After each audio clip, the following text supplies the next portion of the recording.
Y'all, this situation just took a wild turn.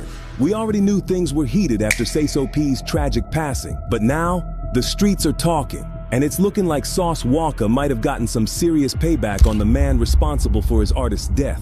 And let's just say, it ain't looking good for anyone involved.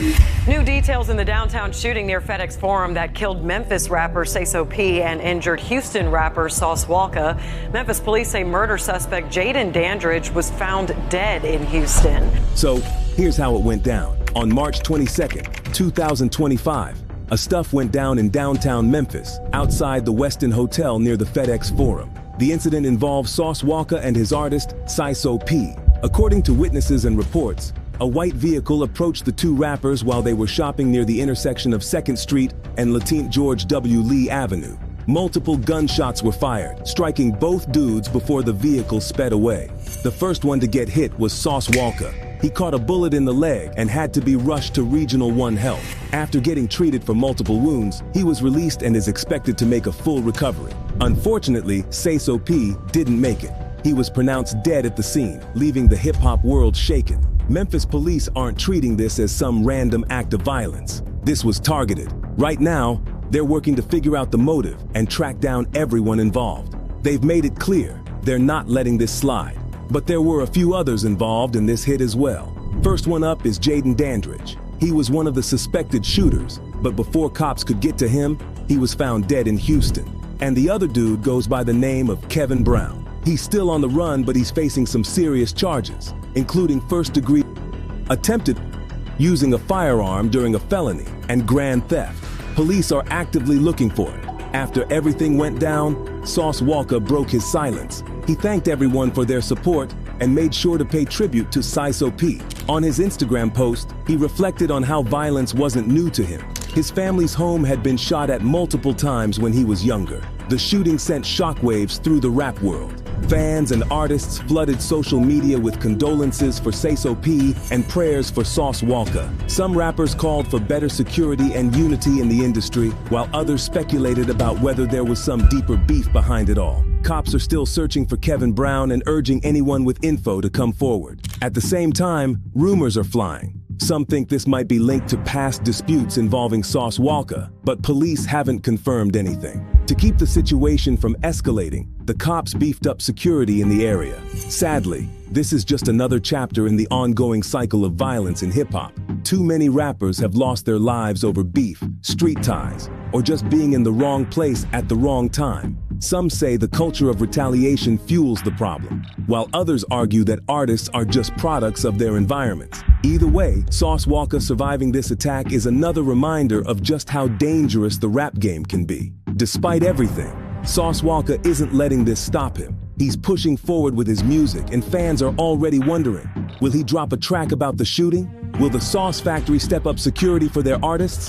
One thing's for sure. This moment will leave a lasting impact on him and his career. Y'all, Bia just took some serious shots at Halle Bailey during a live stream with DDG, and the internet is eating it up like it's the season finale of a messy reality show. So, let's get into it. At this point, it's really starting to feel like DDG lives for Halle getting dragged online. And I say that because just a few days ago, he was sitting there playing innocent while Bia was out here putting Halle on blast on his live stream. So, here's how it all started. Bia randomly brought up a song she and DDG worked on that never got released, and when DDG said he remembers the song, Bia threw out the claim that Halle was the reason the song never dropped. But instead of just saying it with her chest, she kept dancing around the topic, even when DDG straight up asked if she wanted to talk about it.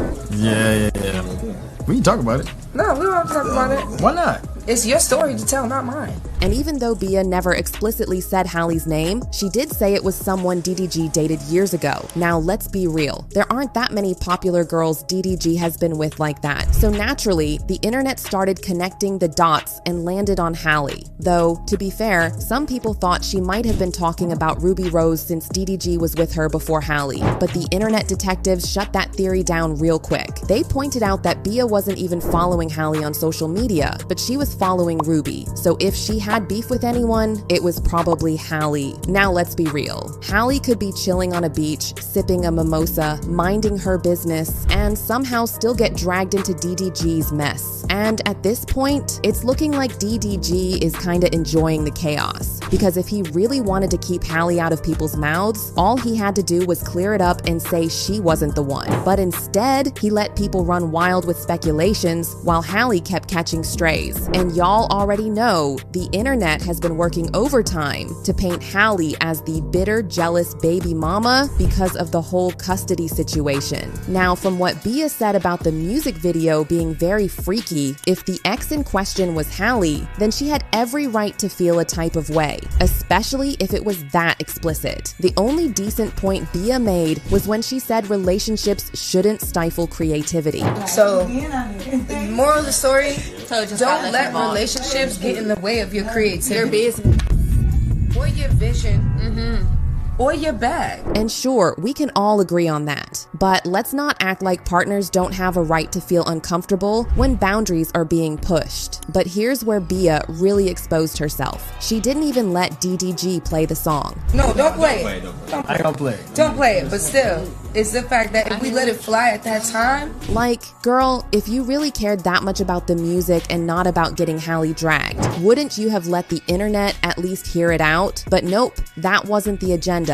Anywho, after watching the live stream, some people were actually giving DDG props for considering Hallie's feelings back then by not putting out the song. But now, the fact that this is still a topic and Hallie is still getting dragged in the comments is just weird. Like, this user even said, they are definitely talking about Hallie's bitter ass. I mean, y'all, at this point, DDG is just getting corny. And Bia, girl, this is not a good look on you. Because why does she always need to pull another girl into her drama? That is not girl behavior. It's just messy. But what do you guys think? Was Bia just being messy for no reason? Or was she low-key making a valid point? Let me know in the comments. And don't forget to hit that follow button so you never miss out on the next round of celebrity chaos.